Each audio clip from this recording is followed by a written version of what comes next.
Buenas tardes, bienvenido a la clase de obligaciones de hoy, 28 de agosto de 2020. El día de hoy, entre las 2 y 4 de la tarde, continuaremos con el desarrollo del sílabus de la asignatura y continuando con la clase anterior, más que todo frente a las características de la obligación civil, vamos a relacionar o hacer un contraste entre la obligación civil y las obligaciones que surgen de los vínculos familiares, del derecho de familia y la obligación civil o derecho personal y los derechos reales que estudiaron el semestre pasado. Para luego entrar de lleno en el estudio específico de cada uno de los elementos que ya hemos identificado. Voy a proyectarles la diapositiva o las diapositivas.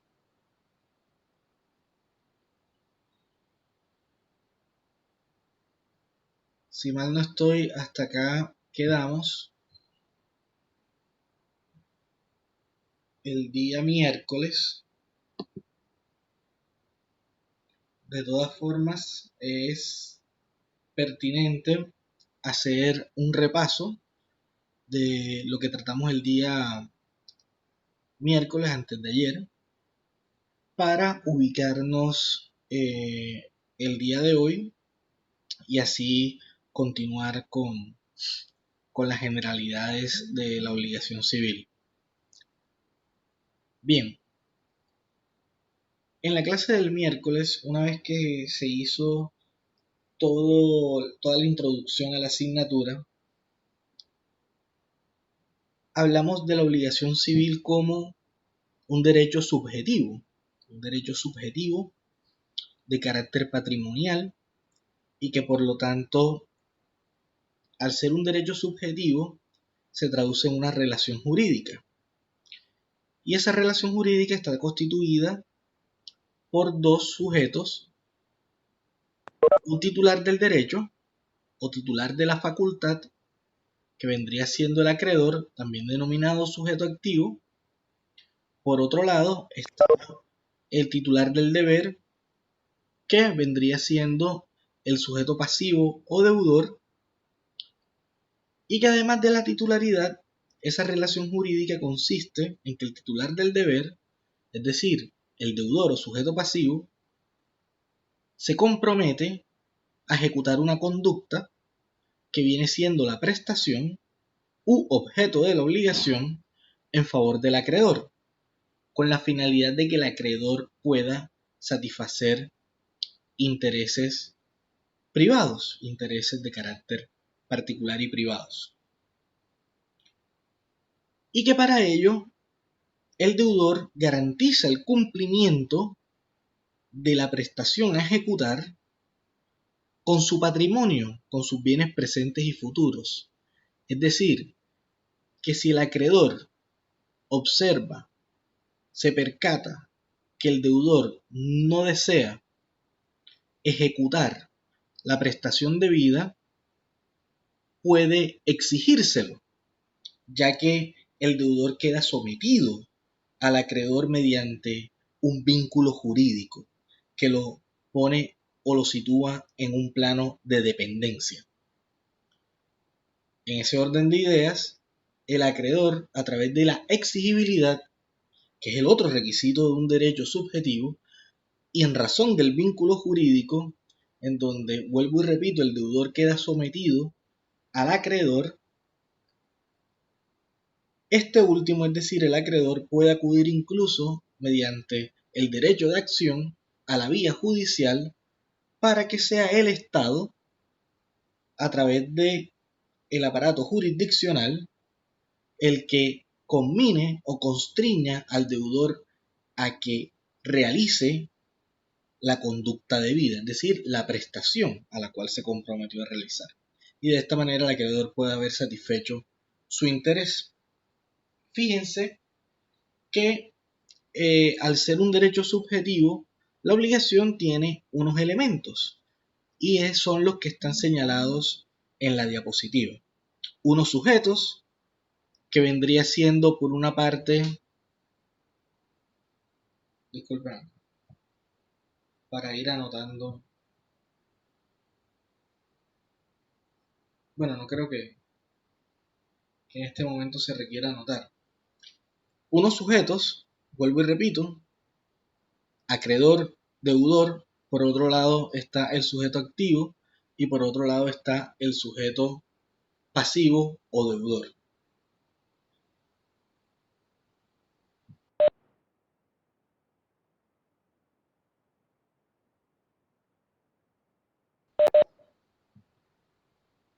Está el sujeto pasivo o deudor y está el sujeto activo o acreedor. Y el vínculo jurídico, que es el otro elemento de la obligación civil, ya lo vamos a ver posteriormente, se divide un vínculo jurídico personal o un vínculo jurídico patrimonial, pero ese vínculo jurídico es el que permite que el acreedor pueda exigir, aún por la fuerza, que el deudor cumpla con la prestación. Acudir a la vía judicial para ello, como bien lo acabo de manifestar anteriormente, y el objeto de la obligación, que se denomina prestación, es la conducta que debe realizar el deudor en favor del acreedor. Pues bien, créanme que si ustedes van a definir la obligación civil, no pueden omitir alguno de esos elementos. Si ustedes van a hacer una construcción o van a dar una definición propia de la obligación civil, tienen que incluir necesariamente a los sujetos, el vínculo jurídico y el objeto de la obligación o prestación.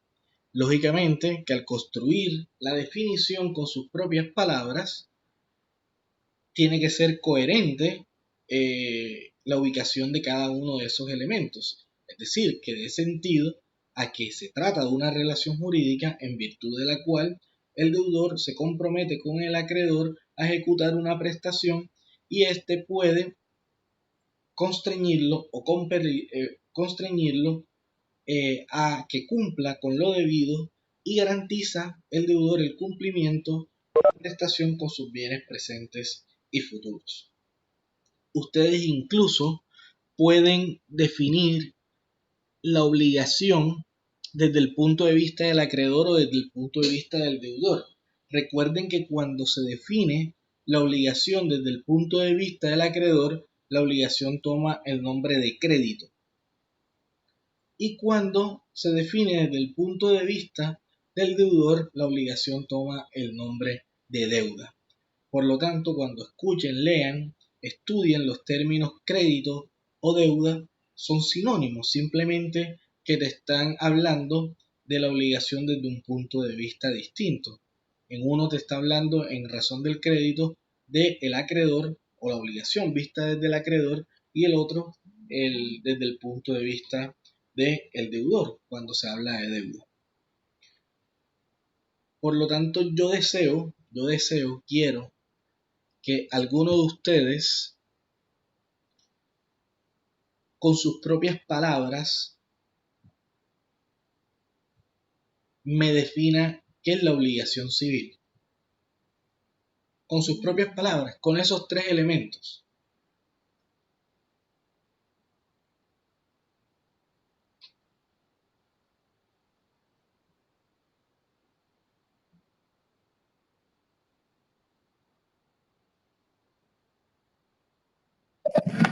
Profesor, yo, Adelante. pues la definición de obligación con los elementos que usted dio, pues se definiría como un vínculo jurídico en el que una parte llamada acreedora puede exigirle a otra parte llamada deudora la ejecución o el cumplimiento de una prestación. Muy bien, sí, está bien, perfecto. Incluso, ¿quién ¿Quién dio la definición, Laura? Sí, Laura. Sí, muchas gracias, Laura. Sí, incluso ya cuando vayamos avanzando en esta temática, se van a dar cuenta que incluso la pueden ir aterrizando un poquito más en cuanto al vínculo jurídico, porque el vínculo jurídico indica que el deudor debe ejecutar una prestación, pero también indica, como tú lo dijiste, que ese acreedor puede constreñirlo o el deudor garantiza el cumplimiento de esa obligación con su patrimonio. En otras palabras, el acreedor puede exigirle aún a la fuerza el cumplimiento de esa prestación y garantiza el deudor para ello su patrimonio. Pero estuvo muy bien esa definición. ¿Por qué? Porque ahí ya está más que claro los tres elementos. Me hablaste de que se trata de un vínculo jurídico, me pueden decir incluso, bueno, no exactamente vínculo jurídico, una relación jurídica. Yo no se las puedo calificar malas, porque si bien el vínculo jurídico es lo que tenemos como el elemento, es una relación jurídica, porque estamos hablando de un derecho subjetivo. E incluso pueden decir, es una relación jurídica, es un vínculo jurídico, y apenas que ustedes indiquen que es un vínculo jurídico, una relación jurídica, ya hay un nexo entre algo. ¿Entre quiénes? Entre dos personas, entre dos sujetos. El acreedor por un lado y el deudor por otro lado. Y si ya se tienen que preguntar, bueno, en esa relación, en ese vínculo, en ese nexo, ¿a qué se compromete uno? Bueno, el deudor tiene que ejecutar una prestación, tiene que realizar una conducta. ¿Para qué o qué? De manera caprichosa, no. Tiene que hacerlo en favor del acreedor para que el acreedor pueda satisfacer sus intereses. Bueno, y siempre queda satisfecho en sus intereses con la sola voluntad del deudor. No, a veces el deudor, de manera caprichosa, se quiere desentender de la obligación. Entonces, ¿qué tiene el acreedor para poder garantizar la satisfacción de su interés? Hombre, exigírselo aún acudiendo al aparato jurisdiccional a través del derecho de acción a que pueda que el deudor ejecute lo debido. Y listo. Ya ahí está más que claro. Ustedes no me pueden definir la obligación como un acuerdo de voluntades, porque no toda obligación nace de un acuerdo de voluntades. Es decir, una obligación nace de un acuerdo de voluntades, sí, es verdad. ¿Por qué? Porque vamos a hablar de los contratos. Vamos a hablar de los contratos y al hablar de los contratos es una fuente de obligación. Y eso es verdad. Las obligaciones nacen de acuerdo de voluntades, pero no toda obligación nace de acuerdo de voluntades. ¿Por qué? Porque vamos a ver fuente de obligaciones como puede ser enriquecimiento sin causa, como es las obligaciones que nacen de el parentesco, como obligaciones que nacen de un hecho ilícito, como obligaciones que nacen de un negocio jurídico unilateral en donde solamente me dio una sola declaración de voluntad, en donde no podemos hablar de contrato. No podemos hablar de contrato en sentido estricto y son fuente de obligaciones. Por eso, ojo que cuando se indague o se pregunte la definición de obligación, no pueden hablar de un acuerdo de voluntades porque le estoy pidiendo que definan es la obligación, no el contrato. El día que veamos el contrato o analicemos el contrato, ahí sí perfectamente me pueden hablar de un acuerdo de voluntad. Es más, tiene que partir de ahí, de un acuerdo de voluntad, es mínimo entre dos partes. Pero cuando se solicita la definición de obligación, no pueden partir, ojo, de acuerdo de voluntades. Deben partir de un vínculo jurídico entre dos personas, un deudor, un acreedor y todo lo que hemos hablado en este momento. Alejandra, el micrófono estaba activado ahora mismo. ¿Ibas a decir algo? Alejandra Muñoz. No, profesor, se me activó. Okay.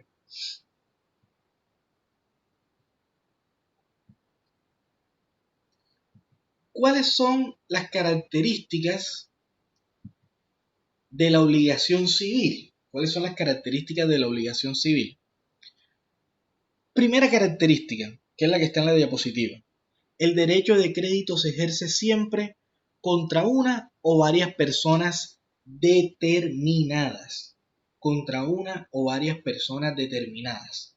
Es decir, que al momento en que el acreedor le dé por exigir el cumplimiento de la prestación, se lo debe dirigir o le debe dirigir esa exigibilidad a los deudores. Y los deudores deben estar determinados, deben estar identificados, porque solamente a ellos son a los que pueden exigirle el cumplimiento de la prestación. Ejemplo, si yo celebro un contrato con Laura en donde ella me entrega a mí un bien para yo usarlo y gozarlo con la finalidad de que se lo devuelva en cierto tiempo y yo no se lo he devuelto, ¿a quién le puede exigir Laura la devolución de esa cosa que es de ella? A mí. No se la puede exigir a Pedro, no se la puede exigir a Álvaro, no se la puede exigir a Garilla. No le puede exigir la obligación a persona distinta de el deudor o de los deudores. ¿Listo? Vamos a ver posteriormente que hay unas figuras como puede ser el fiador que garantiza el cumplimiento de una obligación principal. ¿Listo? Pero una de las características principales que vemos comúnmente dentro del vínculo obligatorio es que el derecho de crédito, es decir, la obligación, se ejerce siempre contra una o varias personas determinadas. Solamente al deudor o deudores puede exigírsele el cumplimiento de la prestación debida. Otro ejemplo, si a mí me prestaron una suma de dinero a través de un contrato de mutuo, ¿a quién se la tengo que devolver? Al acreedor, a esa persona determinada o a la persona que ella designe. Pero en principio tengo que devolver es a la parte que ha creado ese vínculo jurídico obligatorio conmigo. Segunda característica. Esta quedó clara la primera característica. Pueden escribir en el chat en caso tal si quedó o no quedó claro.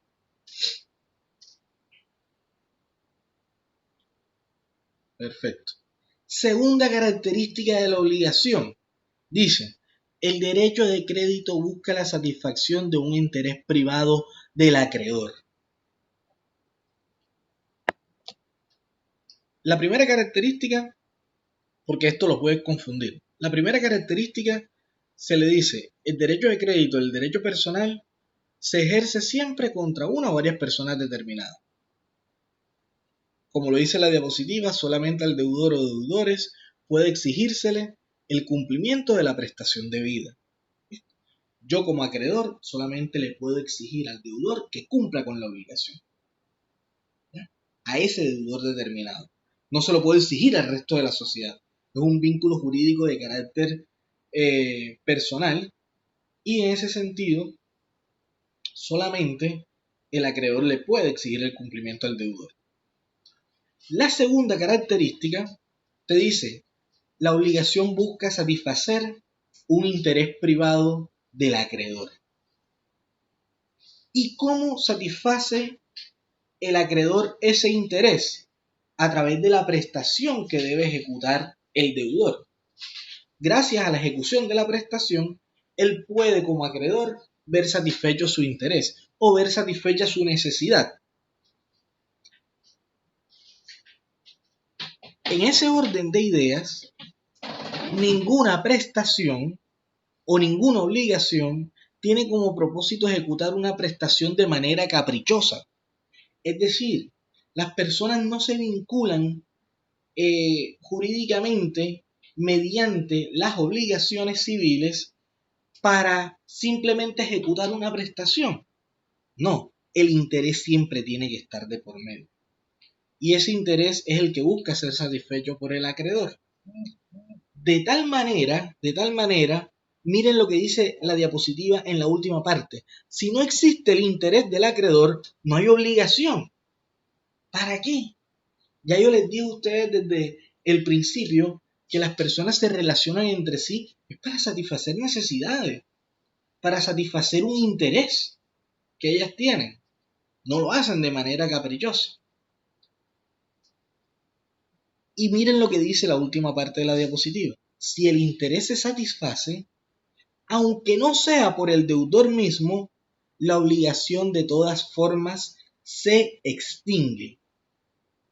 Vuelvo y repito, si el interés se satisface, aunque no sea por el deudor mismo, la obligación de todas formas se extingue.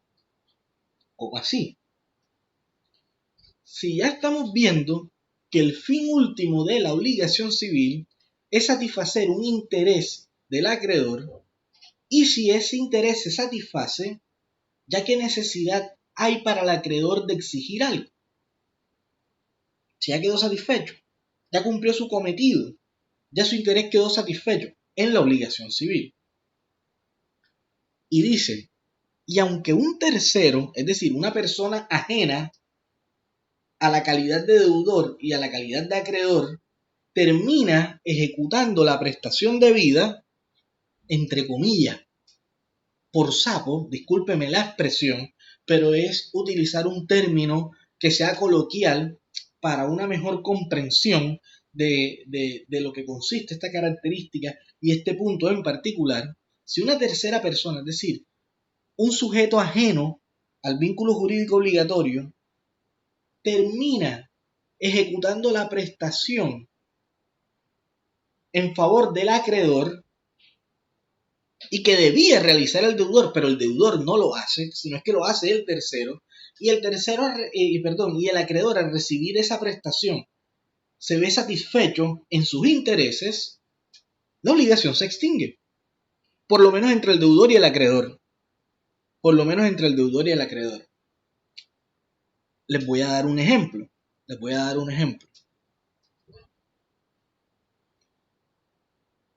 Siguiendo con el contrato de mutuo, en donde Laura a mí me presta la suma de dinero, me facilita una suma de dinero, con la finalidad de que yo le devuelva esa misma cantidad de dinero, más los intereses, y yo no se las he pagado, yo no le he cumplido con esa obligación de devolverle esa misma cantidad de dinero más los intereses,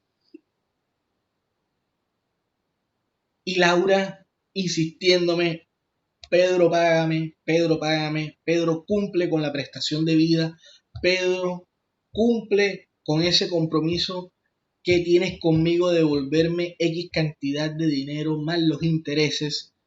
Y yo le estoy diciendo a Laura, no puedo, no tengo dinero, estoy mal, la crisis me ha cogido y definitivamente no he tenido ingresos, pero Laura insiste, persiste. Y Alejandra se da cuenta de esa situación, supongamos, se da cuenta de esa situación.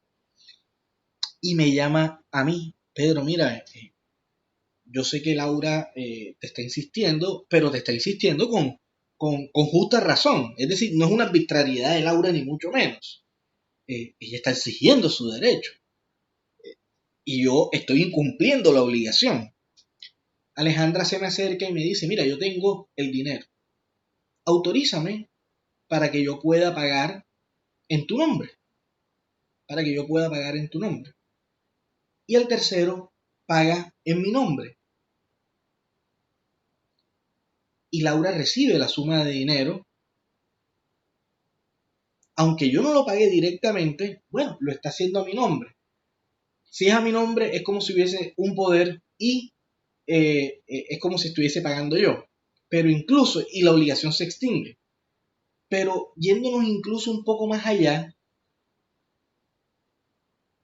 si Alejandra a mí no me dice nada que yo debo,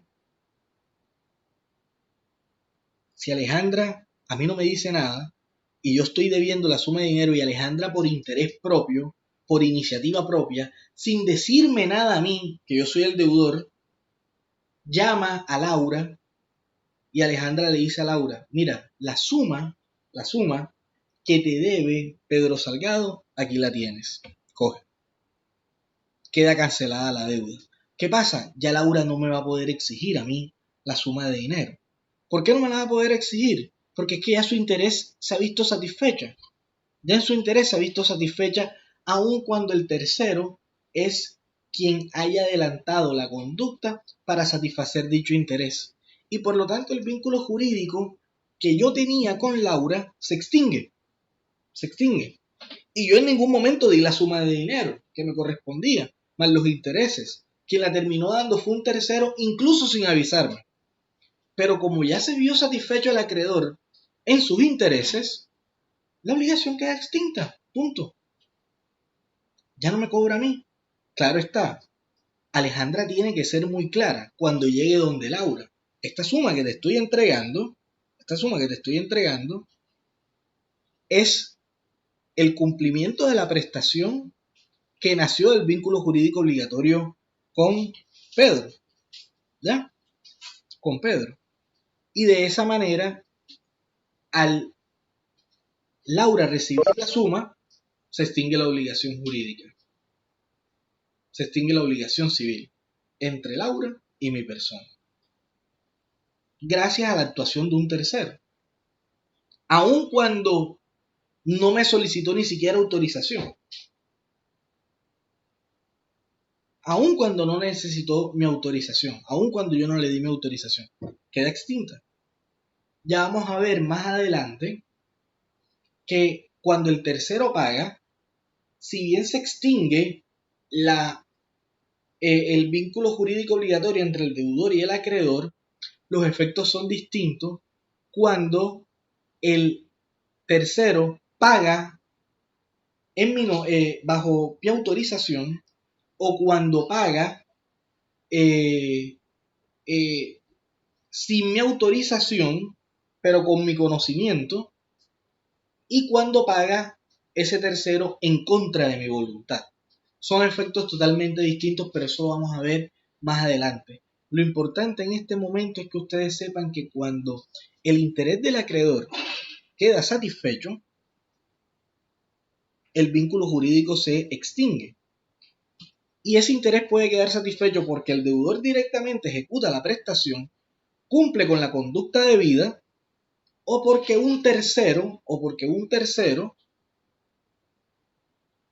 que no es el deudor, termina ejecutando la prestación en favor del acreedor y el acreedor queda satisfecho en su interés. También se extingue el vínculo jurídico obligatorio.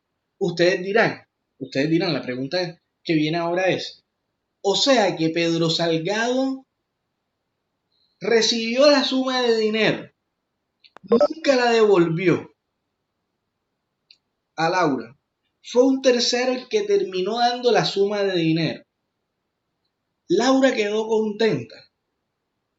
Pedro quedó contento porque no le tocó pagar nada. Laura quedó contenta porque al final recibió la suma de dinero debida más los intereses. ¿Qué pasa con ese tercero? Bueno, el tercero puede, en algunos casos, exigirme a mí que le devuelva la suma de dinero. Es decir, si Alejandra pagó, en algunos casos, ahora mi deuda o mi obligación ya no es con Laura. Ahora mi obligación termina siendo con Alejandra. ¿Listo? Pero ahí es donde vamos a ver posteriormente si yo autoricé que Alejandra pagara con mi consentimiento mi deuda, o si no le di la autorización pero conocía que Laura podía pagarla y la pagó, o que aún en contra de mi voluntad Alejandra terminó pagando la obligación de Laura, con Laura. ¿Cómo vamos hasta ahora?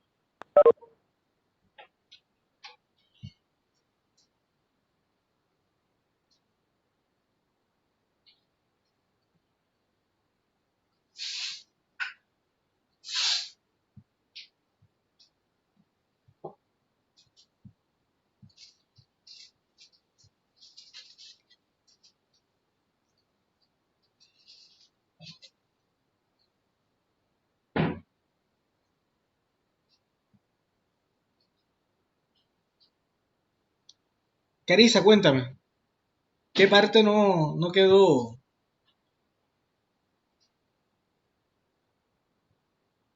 clara?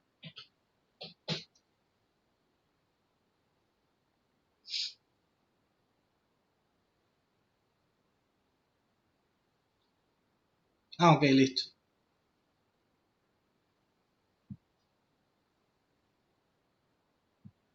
De nada, de nada. Álvaro Porto,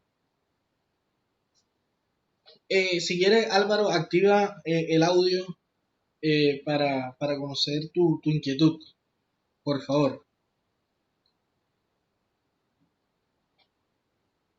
Hola, profe.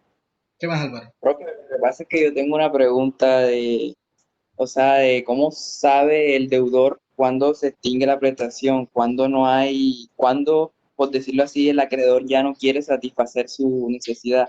O sea, cuánto tiempo tiene que pasar para que, o sea, el deudor sepa que ya este ya no está interesado, el acreedor ya no está interesado en la obligación.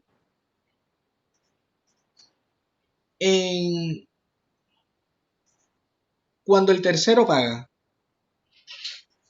No, no, no, o sea, en caso de dos, en caso de saliendo un que, poquito del tema, o sea, de que sean dos personas, o sea, saliendo un poco del ejemplo que usted dijo, ajá, o sea, si una persona, o sea, en este caso el deudor, ¿cómo sabe cuándo se extingue la obligación? O sea, cuando el acreedor, o sea, ya no quiere hacer uso de la prestación. O sea, por ejemplo, X o Y persona tiene una obligación con otra, ujú, pero esta, como usted dice, esta no, o sea, no le cobra, no va, no busca satisfacer la necesidad.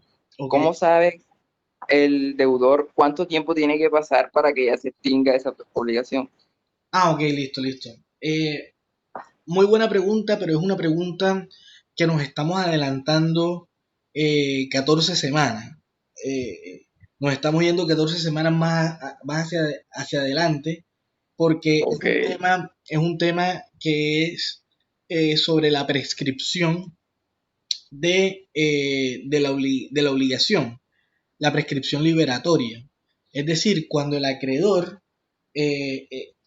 una de las características que sí vamos a ver ahora más adelante es que las obligaciones tienen vocación de ser temporales, es decir, están llamadas a extinguirse en algún momento, la obligación civil.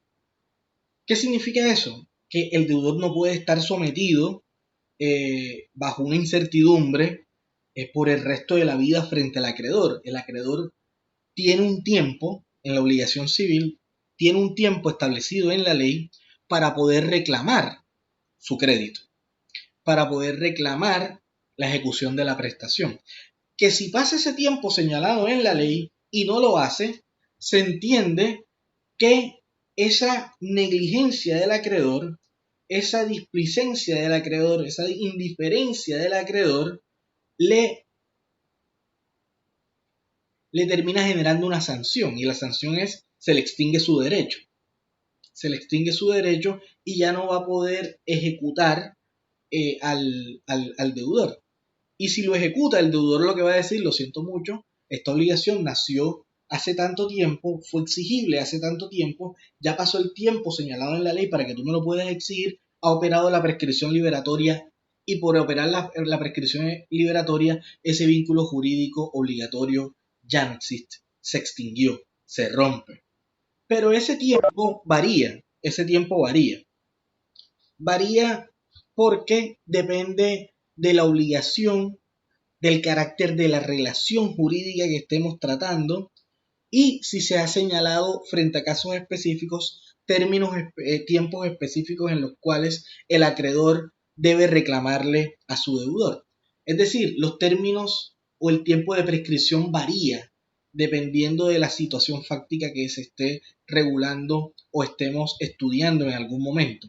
No es lo mismo la prescripción, ejemplo, de exigir indemnización de perjuicio por una responsabilidad civil extracontractual por el hecho ajeno que una responsabilidad civil extracontractual por el hecho propio. Varían los términos de prescripción. En una es de 3 años, el otro es de 10 años. No es lo mismo hablar de la prescripción en materia de acción de reclamación de perjuicio contra una empresa transportadora en ejecución de un contrato de transporte que te dice que es de 2 años, a reclamar una indemnización de perjuicio derivado de una relación de consumo por producto defectuoso que tú adquieres en calidad de consumidor.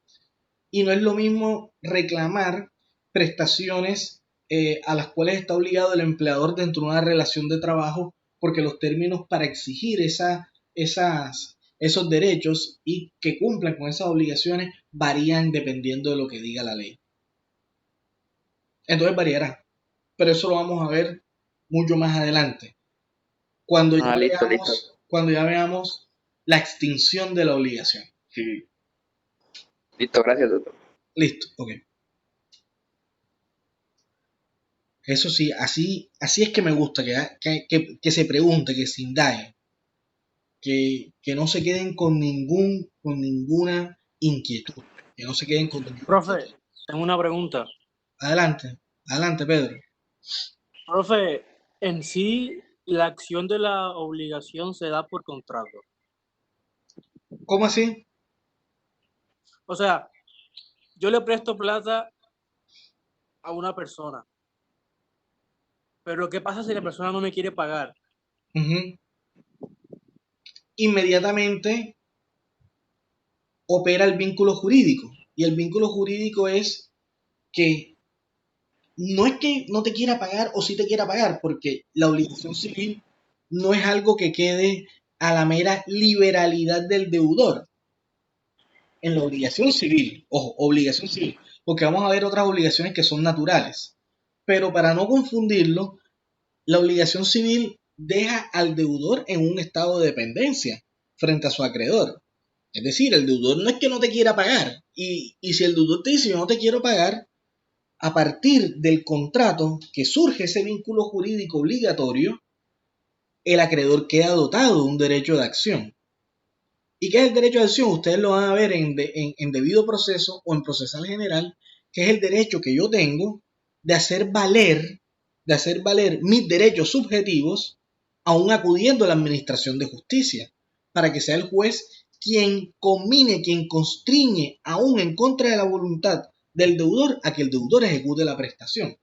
Entonces, sí, de un contrato nace el derecho de acción del acreedor a exigirle al deudor a que cumpla con la prestación. Sí, pero ojo, la obligación ya debe ser exigible. Hay contratos u obligaciones, Gracias, profe. de nada, Pedro, hay obligaciones que quedan sujetas a una condición y todavía no nacen. Eso lo vamos a ver más adelante. La obligación no nace. Y si no nace, ¿qué le vas a exigir? Y si no ha nacido, ¿qué términos va a correr de prescripción si yo como acreedor todavía no puedo exigir nada? Eso lo vamos a ver más adelante. Pero para no enredarte y para hacer una aclaración, el derecho de acción no nace solamente de los contratos. O sea, el derecho de acción está íntimamente ligado al elemento de la obligación. Es decir, que donde hay una obligación civil, hay una exigibilidad por parte del acreedor en contra del deudor. Y no siempre está de por medio el contrato. Por ejemplo, si yo salgo en mi carro y doblo la esquina y no veo que viene un ciclista y me lo llevo por delante, lo atropello, para utilizar ese término coloquial, y queda tendido en el suelo, ahí puede que haya de por medio un vínculo jurídico obligatorio. ¿Cuál es ese vínculo jurídico obligatorio? La obligación que yo tendría de indemnizarlo, de reparar los perjuicios que ha sufrido. Y esa persona tiene el derecho para exigirme a mí que yo le repare los perjuicios. Él está dotado de un derecho de acción para reclamarme que yo debo responder por los perjuicios. Y eso es una acción que él tiene como víctima. Y que cuando me declaren a mí responsable de esos daños, surge la obligación de yo indemnizarlo. Y si yo no quiero indemnizarlo, él está dotado de un derecho de acción. Él está dotado de un derecho de acción. El ciclista, una vez que a mí me declaren responsable, fíjate que tiene dos acciones. En ese caso, en el caso del ciclista. La primera acción es para que me declaren a mí responsable. y me condenen a pagar una suma de dinero. Y en el proceso a mí me pueden declarar responsable. Y el juez me dice, Pedro Salgado, usted causó esos daños con culpa y por lo tanto usted tiene que indemnizar al ciclista con 50 millones de pesos. Ejerció una acción, la acción de responsabilidad civil.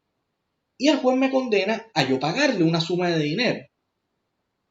Y yo a partir de ahí tengo que pagarle esa suma de dinero por concepto de perjuicios.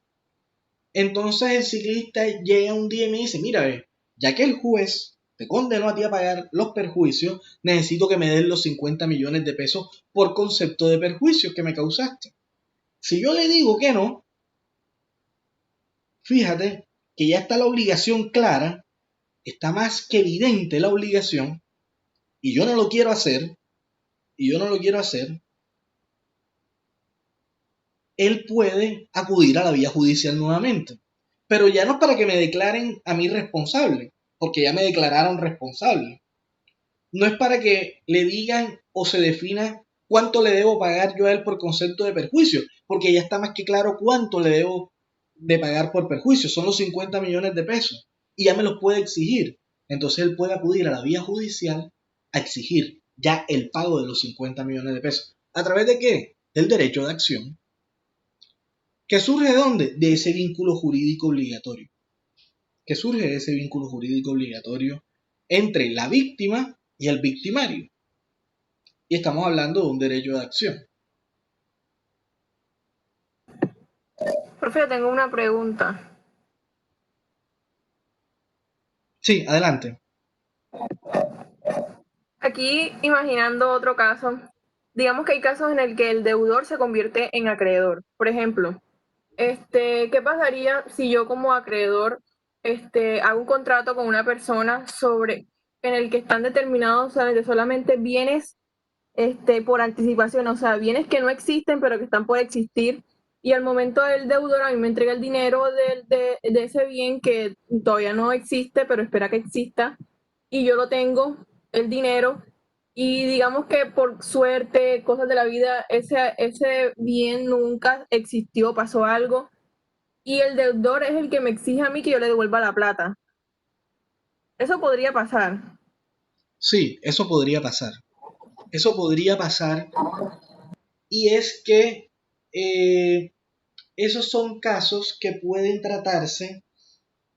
Es que nos estamos adelantando bastante, pero ese tema habla de la imposibilidad de ejecución de las obligaciones y depende de muchas cosas. Lo voy a poner en un contexto. Es caso, esto es un ejemplo de clase de materia de contrato, de materia de obligación. Yo voy a comprar la cría de una vaca. Yo la voy a comprar. Y la vaca está embarazada. Todavía no ha nacido. Yo voy a comprar la cría, pero la cría todavía no ha nacido, todavía no existe. Está ahí. Está embarazada, pero todavía no nace la cría.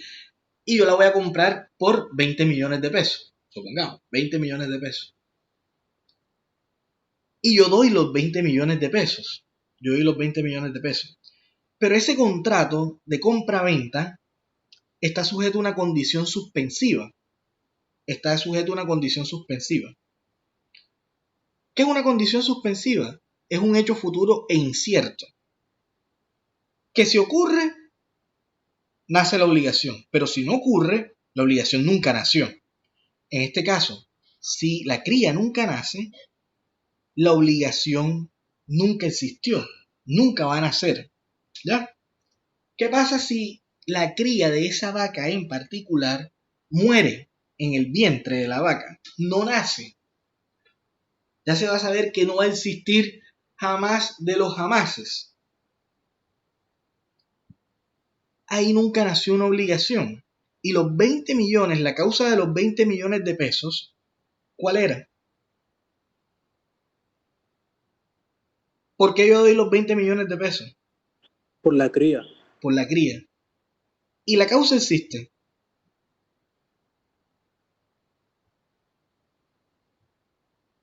Es decir, si la cría es la causa por lo cual voy a dar los 20 millones de pesos y ya yo sé que no van a ser la cría porque la cría murió, ese pago tiene una causa. Ya no. Ya no, Se- ya no. Hay una regla. Lo correcto sería devolver el dinero. Lo correcto sería la devolución del dinero. ¿Por qué? Porque es que todo pago tiene que tener una causa también. Todo pago tiene que tener una causa. Si la causa desaparece, ya el pago no tiene ningún soporte, ya la obligación no tiene ningún soporte. Entonces lo correcto sería la devolución del dinero. Eso lo vamos a ver en un poquito en requisitos de existencia de los negocios jurídicos, que el objeto debe existir. Ahora bien, a menos que yo esté comprando la suerte o el alia, ¿ya?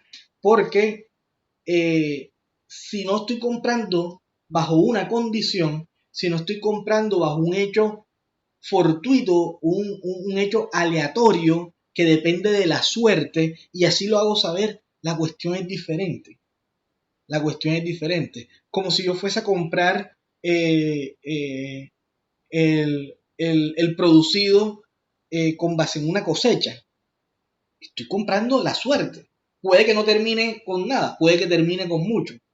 Entonces también depende de cuál es la intención de las partes, porque las partes pueden estar incluso sometiendo una de las obligaciones a un hecho aleatorio, Entonces también depende de eso. Pero bajo ese concepto, sí, la idea es que el, el- las cosas, en este caso, perecen para, deben perecer para el dueño, teniendo ese contrato de compraventa, y el dueño termina siendo el titular del derecho de dominio de la vaca. Entonces él debe correr con esos riesgos, no el comprador. Debe ser quien corra con los riesgos el vendedor, y por eso se debería disolver el contrato. Aunque en materia civil ustedes van a ver unos casos que hay unas contradicciones porque don Andrés Bello cogió parte del derecho civil francés, pero posteriormente no aplicó ese derecho francés a muchas normas o algunas normas.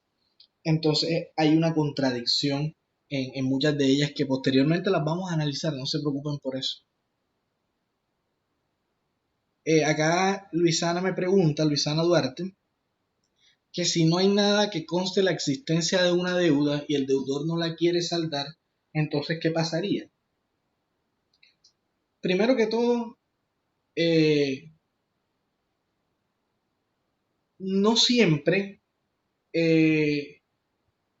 la existencia de una obligación debe constar por escrito. No siempre debe constar por escrito. Esa es una cosa.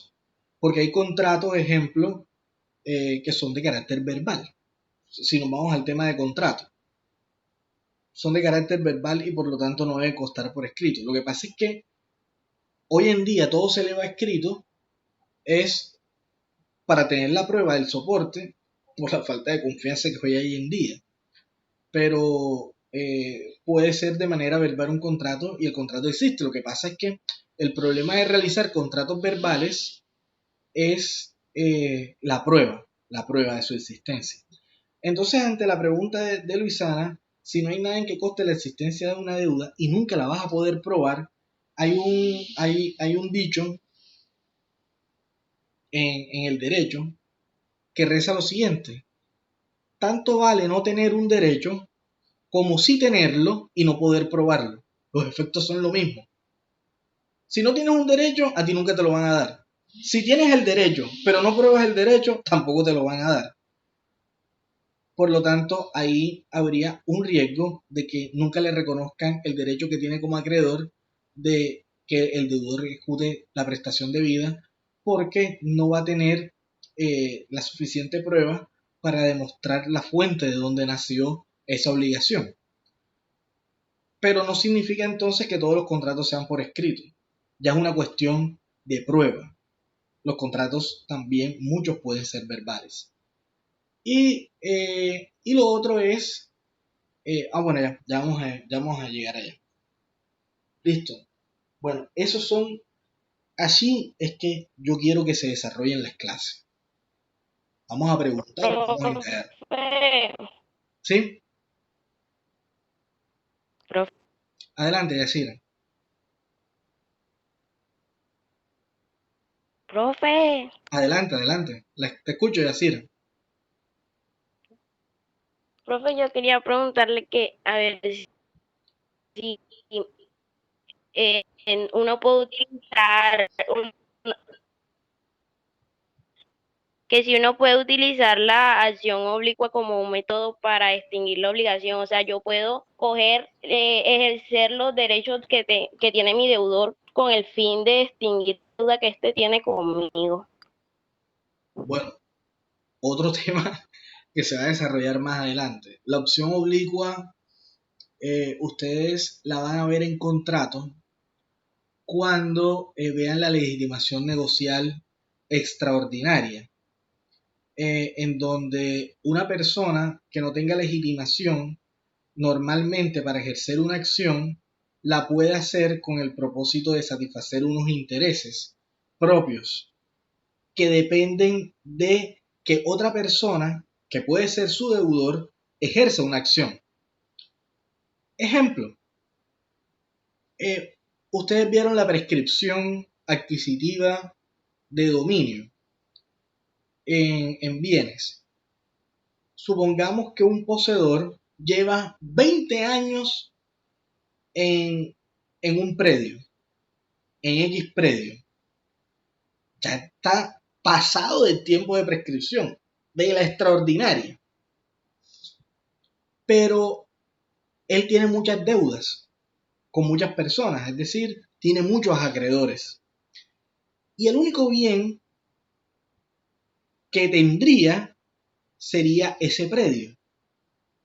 Y los acreedores nunca han podido cobrarle porque es que no tiene esos bienes a su nombre. No tiene esos bienes a su nombre. Perdón, ese bien a su nombre, porque vendría siendo uno solo, es el que está poseyendo en este momento. Los acreedores, bueno, ¿y el poseedor por qué no ha iniciado la acción de pertenencia? Sencillo, porque es que no le interesa. Porque es que se inicia la acción de pertenencia y le declaran o lo declaran como propietario, los acreedores enseguida, bajo la garantía que tiene todo deudor de cumplir las obligaciones con su patrimonio, enseguida los acreedores van sobre ese predio en el cual lo declararon como propietario a través de la prescripción adquisitiva de dominio. Entonces ese poseedor no quiere iniciar la acción de pertenencia, porque después le terminan quitando el predio de tanta deuda que tiene. Pero los acreedores, a través de la acción oblicua, están legitimados para iniciar ese proceso de acción de pertenencia, ese proceso de pertenencia, para que lo declaren a ese deudor como propietario, deje de ser poseedor y al ser propietario los acreedores pueden atacar el bien y satisfacer sus intereses. Lo mismo ocurre con el heredero que no quiere iniciar y ni aceptar la herencia. ¿Por qué? Porque él dice, bueno, mi papá se acaba de morir, dejó 3 apartamentos, 2 casas, un yate, pero dejó avaluados todos en 2.000 millones de pesos, pero dejó deuda por 10.000 millones de pesos. ¿Yo para qué voy a iniciar el proceso sucesoral? ¿Y para qué voy a aceptar la herencia? Porque es que el día en que yo inicie el proceso sucesoral y acepte la herencia, inmediatamente los acreedores me quitan los apartamentos, me quitan el yate y me quitan todos los bienes porque las deudas ascienden a más de los activos que tiene o que tenía mi padre y me quedo sin casa y sin nada. Pues bien, los acreedores a través de la acción oblicua pueden iniciar esas acciones propias del derecho sucesoral para que el heredero acepte la herencia, se lleve a cabo el proceso sucesoral para que le asignen esos bienes y de paso ellos puedan cobrar los respectivos bienes. No sé mucho de sucesiones, pero más o menos así opera la acción oblicua.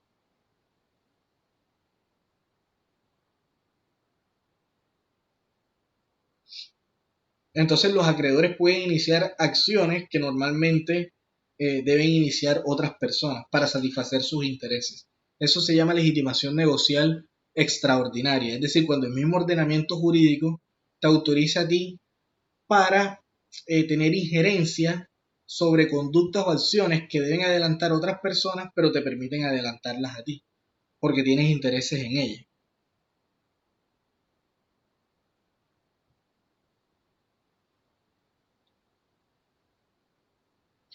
Y una pregunta, Yacira, ¿dónde leíste lo de la acción oblicua? Lo que pasa es que el semestre pasado en bienes a mí me tocó exponer sobre la acción oblicua, hacer una exposición sobre eso. Y usted estaba hablando de que en las obligaciones un tercero puede pagar la deuda que tiene el deudor y aún así se extiende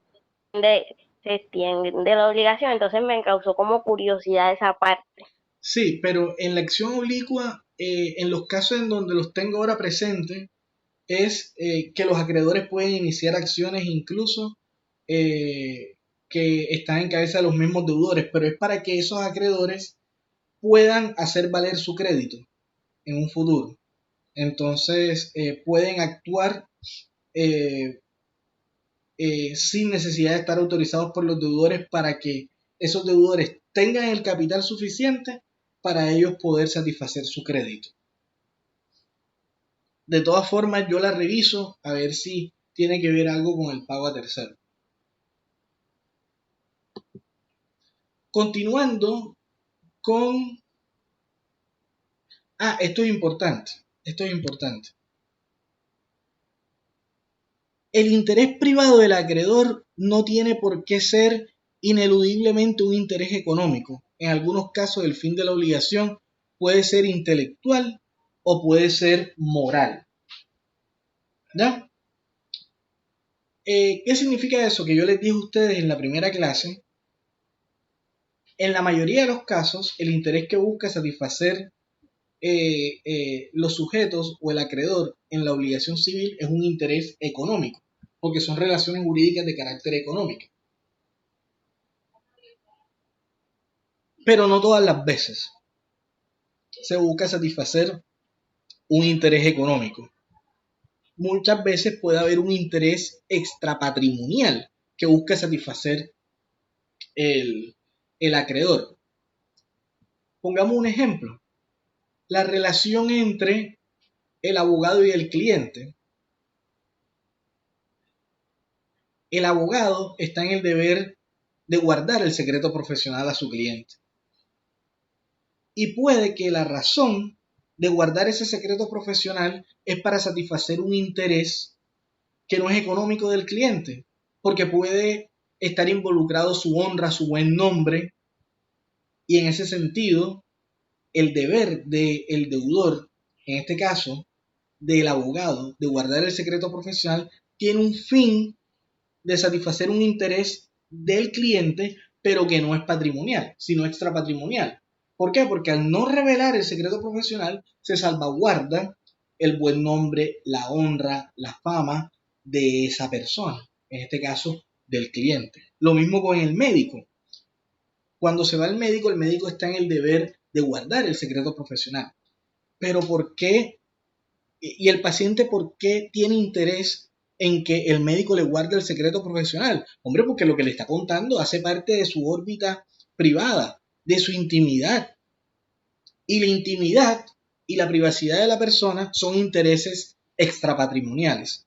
Y aún así estamos hablando o podemos estar hablando de relación de carácter civil. y el interés que se busca satisfacer por parte del acreedor no necesariamente tiene que ser económico. Entonces, por eso yo les digo que hay unas excepciones a la regla. Hay unas excepciones a la regla, sí o sí. No significa ahora que toda obligación civil busque satisfacer un interés económico. Hombre, la mayoría busca satisfacer intereses económicos porque si se dan cuenta, el derecho de familia regula parte de la vida económica de las personas. Bienes es económico. Propiedad intelectual, derechos de autor, tiene un componente económico, aunque también tiene un componente extrapatrimonial, eso no hay duda. Los contratos, la gran mayoría de los contratos tienen un componente económico.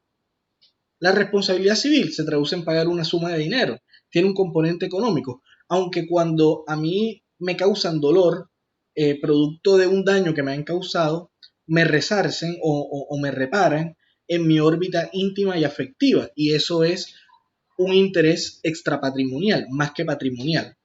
Entonces, no siempre el interés que se busca satisfacer por el acreedor es económico. En algunos casos es extrapatrimonial. Profesor, entran en esas obligaciones civiles un ejemplo que un hijo le exija a un padre reconocimiento, o sea, que este padre le haga el reconocimiento como hijo. En el caso de que no haya sido reconocido por él Bueno, y haya pruebas de que sí.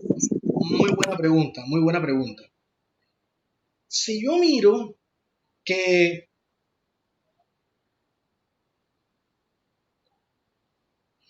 el derecho de familia es una materia que actualmente hace parte del Código Civil, yo te puedo decir sí. Pero la naturaleza de la obligación del derecho de familia escapa de las características comunes de las obligaciones civiles. Ahora vamos a ver las diferencias entre la obligación civil y las obligaciones del derecho de familia. Pero el ejemplo que tú me acabas de dar, que es el tema de reconocimiento de un hijo extramatrimonial, es un negocio jurídico unilateral porque quien reconoce es el padre, o ya sea por voluntad propia o sea porque así lo ha determinado un juez. Pero apenas que se establece esa filiación, la filiación y la relación padre e hijo, surgen obligaciones. Pero surgen obligaciones que en su esencia tienen un componente moral y extrapatrimonial más que todo. Ejemplo, la crianza, la educación, la vigilancia, el respeto, la obediencia. Son deberes, son obligaciones que tienen un trasfondo más extrapatrimonial que patrimonial. Ahora, el derecho de pedir alimento también base o parte de un deber moral. Lo que pasa es que en últimas, cuando se incumple esa obligación, tienen un valor económico apreciable en dinero. Es decir, si el padre no quiere responder por las obligaciones que tiene con su hijo, créeme que o en un acta de conciliación o a través del juez de familia competente, inmediatamente le señalan una suma de dinero para satisfacer esa obligación de suministrar alimentos. Pero ya vamos a ver la diferencia entre las obligaciones civiles o los derechos personales y las obligaciones propias del derecho de familia. Y la tercera característica, el deber que le incumbe al deudor por tratarse en todos los casos de acciones u omisiones, consiste inexorablemente en la ejecución de una conducta humana. ¿Qué significa eso? ¿Qué significa eso? El deber a cargo del sujeto pasivo, la prestación a cargo del sujeto pasivo, siempre va a ser una conducta humana que él tiene que realizar en favor del acreedor. Siempre. Siempre, siempre, siempre. Es decir, ustedes apenas escuchen el elemento prestación, ustedes tienen que en su mente igual conducta humana. Apenas que ustedes escuchen la palabra prestación en materia de obligación civil, igual a conducta humana. Y la conducta humana puede ser ejecutando un hecho, una acción, o absteniéndote de realizar algo, una omisión. Entonces siempre la prestación va a ser una conducta humana, sea por acción o sea por omisión.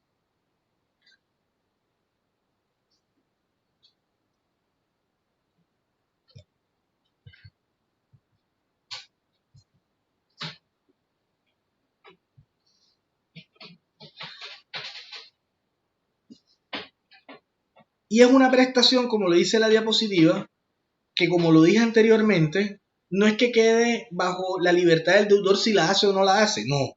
Ya el deudor está limitado en su libertad.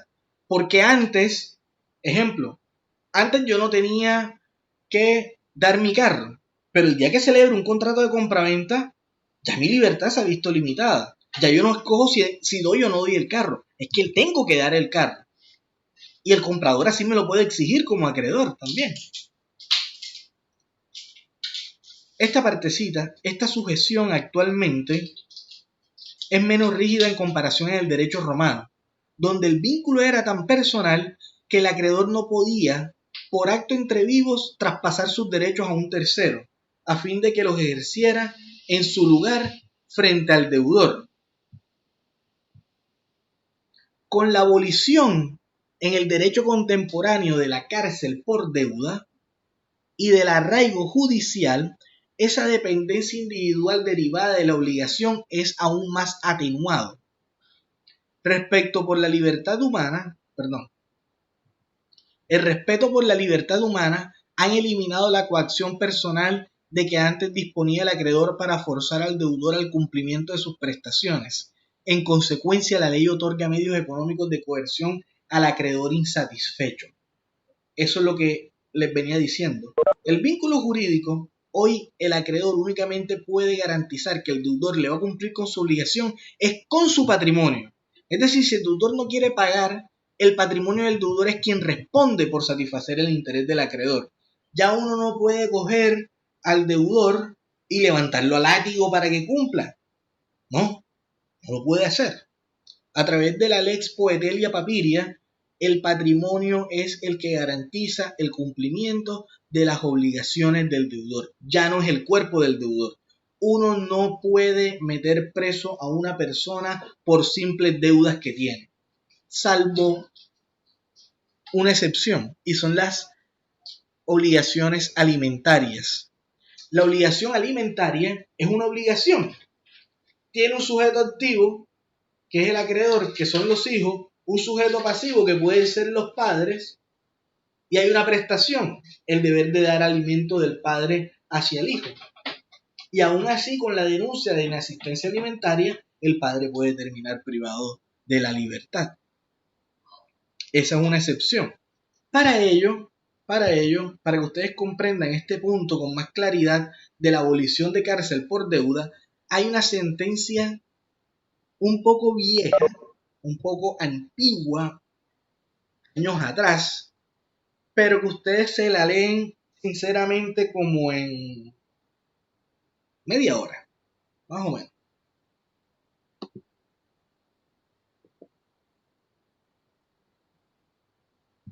Es esta sentencia. Esperen un momento. Y la buscamos y la cargamos enseguida.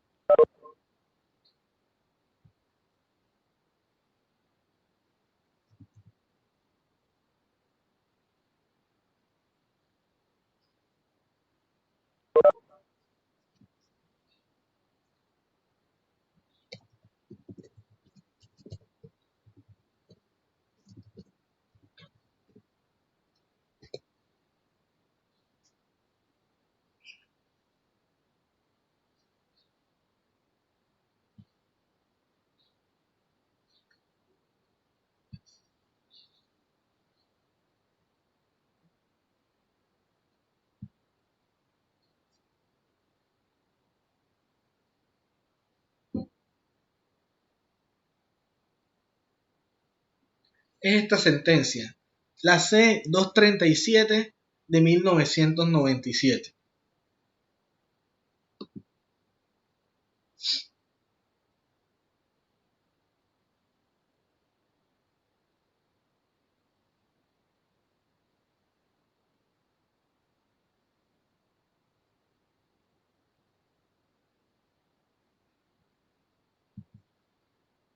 Esta es una sentencia que es de 10 páginas. Ya la Corte Constitucional no expide esta sentencia de esta manera.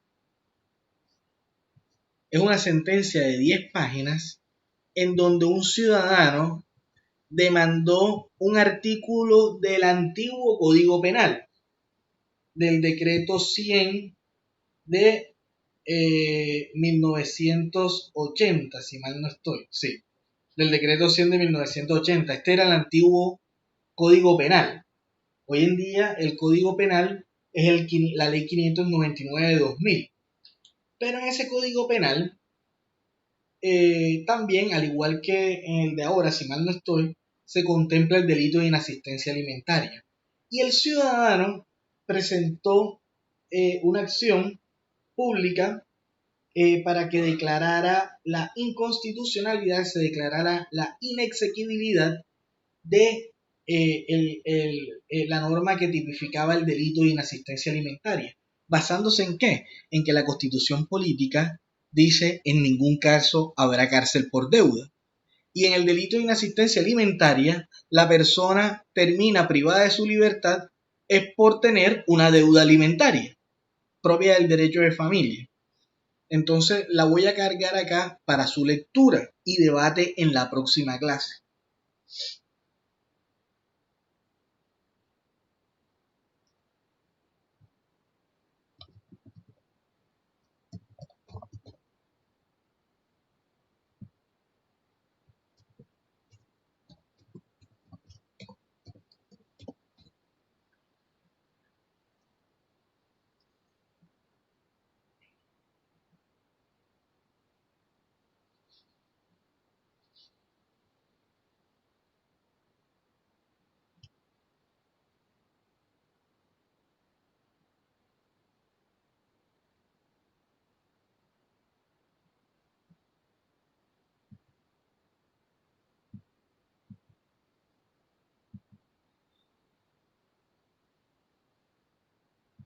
La voy a cargar para la segunda semana, de tal manera que ustedes ya sepan que vamos a debatir la próxima clase esta sentencia.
Listo, miren, aquí queda la sentencia, la segunda semana, que es la próxima semana, para que ustedes la lean y la podamos debatir la próxima clase. Ustedes que me van a decir la próxima clase, todavía no hemos terminado, pero la próxima clase, una vez que ustedes hagan la lectura de esa sentencia, me van a decir ¿por qué la Corte Constitucional termina declarando la exequibilidad de ese artículo del antiguo Código Penal? Es decir, ¿por qué? Primero, si la obligación de suministrar alimento es una deuda o no es una deuda. Si es una obligación o no es una obligación. Y segundo, ¿por qué la Corte Constitucional termina declarando la exequibilidad de ese artículo? Ya saben, está acá. Ustedes únicamente hacen clic sobre la sentencia. Aquí les manda enseguida al enlace y al hacer clic sobre el enlace, inmediatamente los manda a la sentencia.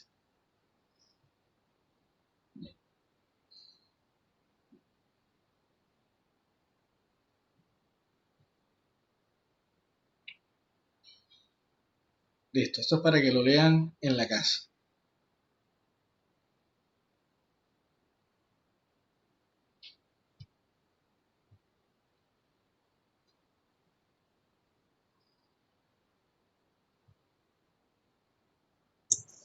Profesor dijo, ¿por qué la Corte la declara exequible o Sí. inexequible? ¿Por qué la declara exequible?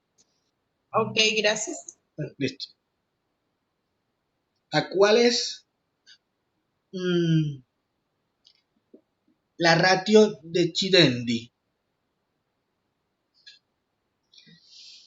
La ratio decidendi. ¿Cuál es el argumento que toma la Corte para fundamentar su decisión de declarar la exequibilidad del artículo?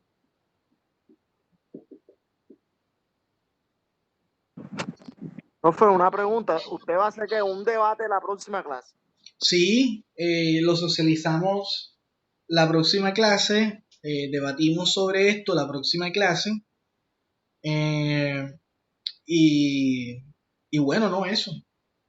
Ahí vamos tratando ese tema para que podamos distinguir también y consolidar la distinción entre la obligación del derecho de familia, la obligación civil, y poder destacar esas características de una u otra obligación.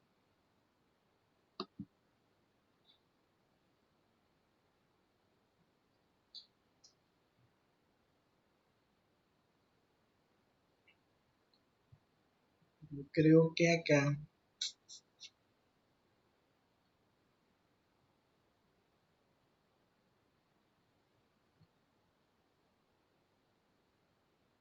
hasta no es.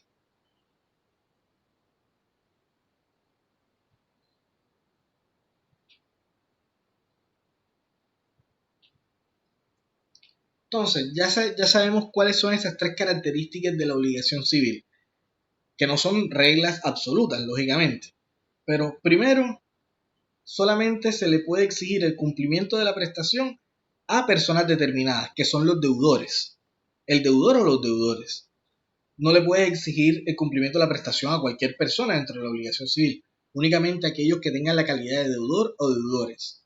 Segunda característica es que toda obligación busca satisfacer un interés privado del acreedor.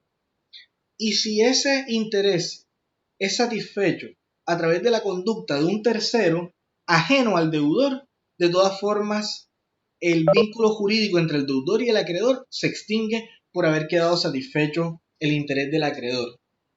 Y que más adelante lo que vamos a ver es qué pasa entonces en la relación entre el deudor, que ya no le debe a su antiguo acreedor, pero cómo queda frente a ese tercero que termina pagando la deuda que ese deudor tenía frente a su antiguo acreedor. Y la tercera característica es que la prestación siempre se va a traducir en una conducta humana, sea por acción o sea por omisión. Y esa prestación implica que el deudor la tiene que ejecutar sí o sí, cuando se lo exijan. Y eso implica una limitación a la libertad del deudor, porque antes de contraer la obligación, él podía decidir libremente si hacía o no hacía algo, pero apenas que contrae la obligación, queda sujeto a hacer lo que se comprometió a hacer o no hacer lo que se comprometió a no hacer. Esas son las tres características que hemos visto a lo largo de esta clase. Ahora, ¿qué vamos a tratar? Vamos a tratar las diferencias que hay entre la obligación civil y otras relaciones jurídicas que se le parecen mucho, pero que tienen diferencias frente a ellas. Aquí la diapositiva les muestra a ustedes la diferencia entre la obligación civil y otras relaciones afines, que es con el derecho en general. Bueno, esta diferencia es muy sencilla. ¿Por qué? Yo les digo a ustedes que la obligación civil busca regular una relación jurídica entre el deudor y el acreedor, y esa obligación civil hace parte del derecho privado, hace parte de la materia del derecho civil, y por lo tanto esa relación jurídica es bastante limitada, es decir, se tiene que tratar entre sujetos particulares en un plano de coordinación en donde se busca satisfacer los intereses de las partes, en este caso del acreedor, mediante la conducta del deudor. El derecho en general regula relaciones jurídicas, y del cual surgen obligaciones, pero que no están reguladas por la obligación civil, ni siquiera por el derecho civil, porque el derecho regula relaciones jurídicas entre obligados de una manera muy general.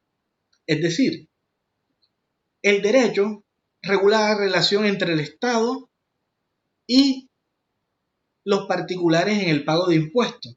Y el pagar impuestos es ejecutar una conducta en favor del Estado. Vendría en sí siendo un deber que uno tiene, una obligación frente al Estado. Pero eso está regulado por la obligación civil, no. Eso está regulado por el derecho público, que hace parte del derecho tributario.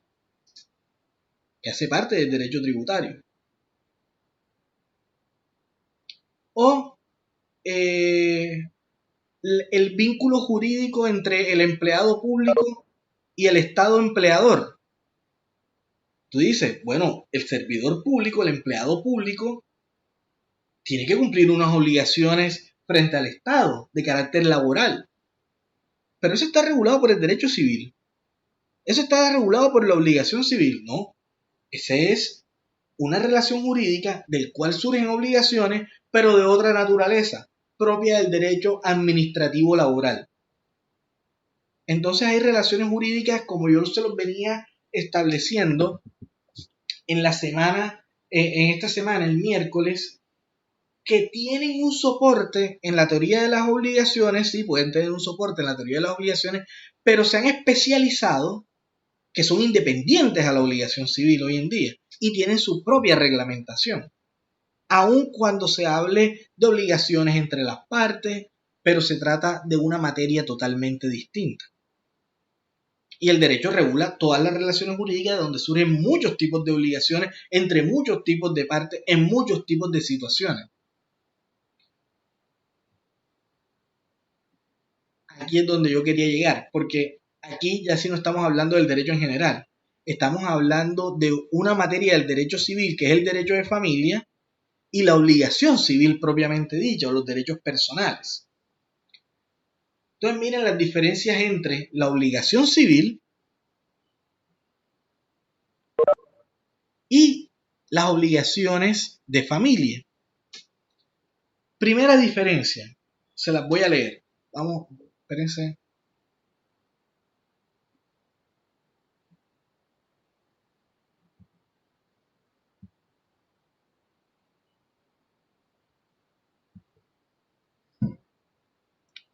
Primera diferencia, ojo, que tiene que ver mucho con lo de la sentencia, la C-237 de 1997. Aquí vamos a diferenciar entre la obligación que estamos estudiando, en estricto sentido, la obligación civil, y las obligaciones de familia. Primera diferencia, dice, la obligación de familia emana de las facultades típicas que se ejercen de persona a persona, como la patria potestad, y se basa, ojo, en deberes morales elevado por la ley a la categoría de preceptos jurídicos. La anterior característica no es constante en las obligaciones civiles en las cuales prevalece el factor económico. Lo que hemos venido hablando. La mayoría de las veces de la obligación civil lo que busca es satisfacer un interés económico del acreedor. Es decir, tiene un trasfondo y un soporte patrimonial. En cambio, la mayoría de las obligaciones del derecho de familia parten de deberes morales que ascienden a la categoría de preceptos jurídicos. Yo les digo una cosa, la regla general es que para que los padres cuiden del hijo, tiene que señalarse una norma jurídica que así lo establezca. Les pregunto, ¿será que para que la regla general, por naturaleza, hay que señalar una norma jurídica que le imponga a los padres que debe cuidar a los hijos? ¿O eso es algo que surge de la propia conciencia, de la propia moral y del deber de solidaridad que está en la razón del individuo, que ejerce sus funciones como padre? Sí, o sea, ese es un deber moral que tienen todos los padres al ver que si han traído un hijo al mundo, pues tienen la responsabilidad de corresponder con él y todo lo que Total, tiene un hijo.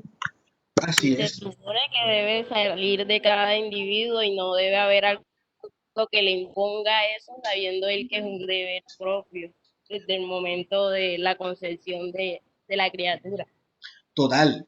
Pero, como hay personas sin vergüenza, como hay personas irresponsables, que no les nace hacer eso, y no hace parte de su moral ni de su deber de solidaridad, entonces al derecho le ha tocado, mediante normas jurídicas, imponer esas conductas de los padres en favor de los hijos. Pero su esencia parte, como ustedes dicen, del derecho natural parte. Segundo, miren esto, diferencia. Las obligaciones de familia no se dirigen únicamente a obtener la satisfacción de un interés determinado del acreedor, sino imponer una conducta personal y directa del obligado. En consecuencia, un tercero no puede ejecutar esas prestaciones en lugar del sujeto pasivo de la obligación familiar.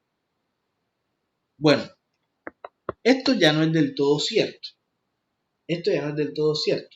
Pero lo que te indica esta característica es, ven acá, el padre, yo les digo a ustedes la obligación civil. Bueno, si un tercero paga por el deudor, el vínculo jurídico queda extinto. Supongamos que en la obligación de familia, bajo un supuesto, el deudor es el padre, que debe proporcionar alimento a sus hijos. Lo que te quiere decir esa característica es que si una persona ajena al padre le proporciona manutención a esas personas que tienen la calidad de hijos, pero estamos hablando de un tercero que no tiene ningún vínculo con los hijos, simplemente le proporciona la manutención. Te está diciendo a ti que el padre como deudor, a pesar de que un tercero satisface el interés del acreedor, que son los hijos, a pesar de que un tercero está proporcionando la manutención de esos hijos, el padre no se exime de su responsabilidad de cumplir con el deber de proporcionar alimento. Por eso dicen que impone una conducta personal y directa del obligado. Por eso si un tercero cumple la obligación del padre, no por ese hecho el padre deja de estar obligado para con su hijo. ¿Listo? Si hay una norma que trae la ley 1306 del 2009, que creo que quedó vigente, aunque esa ley en su mayoría quedó derogada, pero creo que esa norma sí está vigente, que dice que un tercero sí le puede cobrar al obligado a proporcionar alimento lo que ese tercero ha sufragado a su favor. Y tercero, las obligaciones familiares en general son a la vez derechos y deberes. Son a la vez derechos y deberes. E imponen una sujeción como una facultad. Miren el ejemplo que trae. Un padre tiene la facultad de dirigir la conducta de sus hijos y al mismo tiempo está obligado a ejercer esas facultades. Pero más que en beneficio del padre, se impone en beneficio de la familia. En la obligación civil, el papel que le toca al acreedor y al deudor están plenamente limitados. El acreedor exige la prestación debida y el deudor debe ejecutarla. ¿Qué significa eso? Te está diciendo, bueno, en la obligación civil ya tú sabes quién tiene el derecho, que es el acreedor, y quién es el quien exige la prestación. Y del otro lado está más que claro el rol que debe cumplir el deudor, que es el que debe ejecutar la prestación. Pero te dice, lo que pasa es que en la obligación civil, en la obligación de familia, es muy confuso esa calidad de tener un derecho o un deber, porque es que lo puedes ver desde los dos puntos de vista. Tú puedes decir,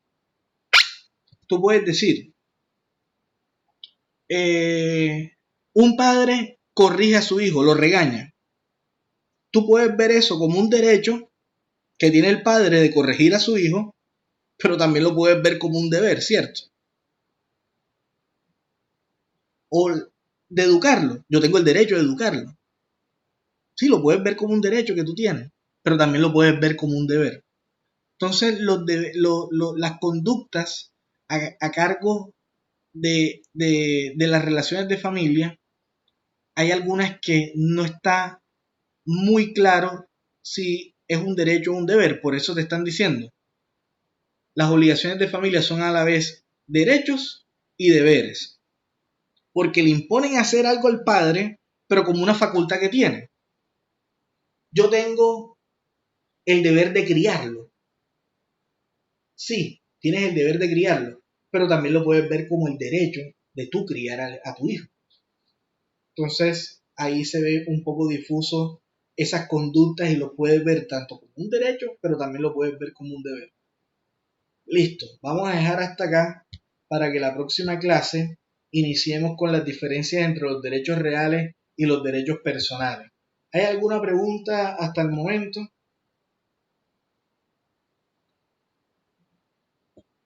No de la clase, o sea, sí de la clase, pero no de lo que acaba de explicar. Es que en el momentico se me fue en el internet, la parte en la que nos dijo que de la sentencia teníamos que verificar si o mirar por qué la corte la declara exequible. ¿Eso es para discutirlo la próxima clase o tenemos Sí, que responder a algún foro? no, No. no, la próxima clase lo debatimos. Ah, bueno, gracias. Listo. Espérense un momento, no salgan porque voy a pasar la lista de Profe, asistencia. Sí, profe, ¿será que usted me podría hacerme un favorcito de explicarme bien en qué parte se encuentran las diapositivas? sí. Ustedes, espérense un momentico. Ustedes cuando ingresan,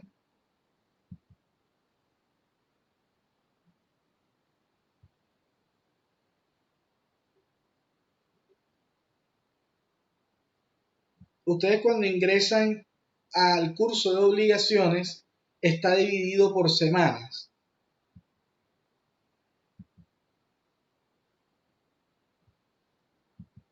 Está dividido por semana.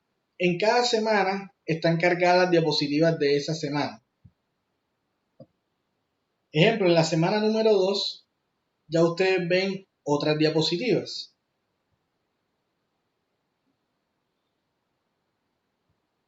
Ejemplo, acá está dividido por semana. Ustedes hacen clic en la semana y abajo en los contenidos ya encuentran la presentación. Se denomina presentación elementos de la obligación civil.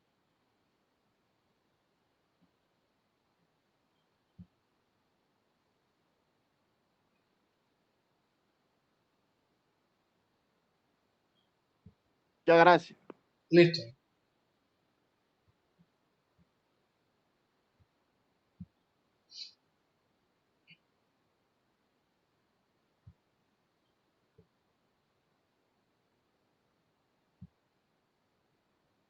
ven el documento Excel.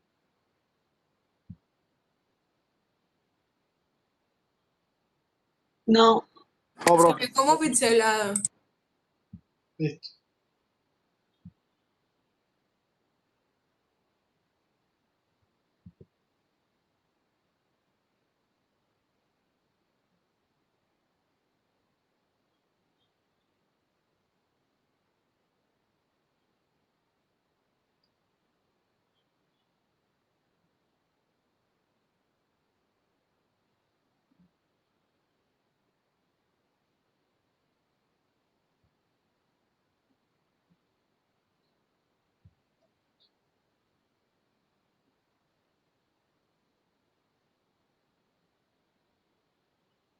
Acevedo, Presente, profe.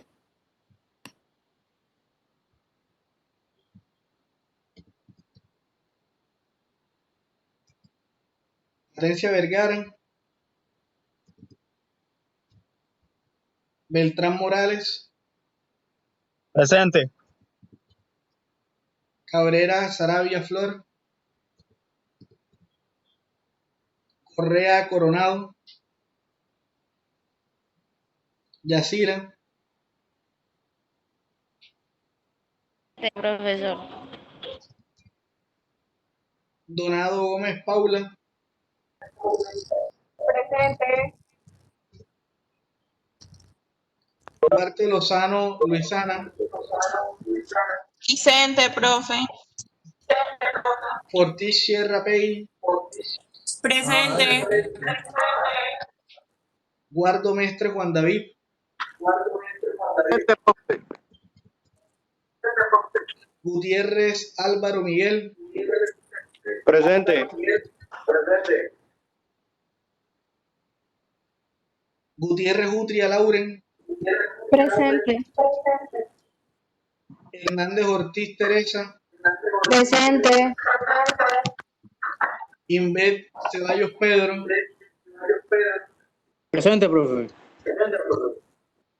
Lora Mendoza Valentina, Presente, profe.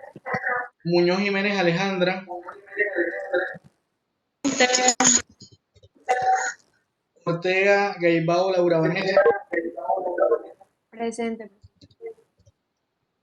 Pérez Tobón Cristina,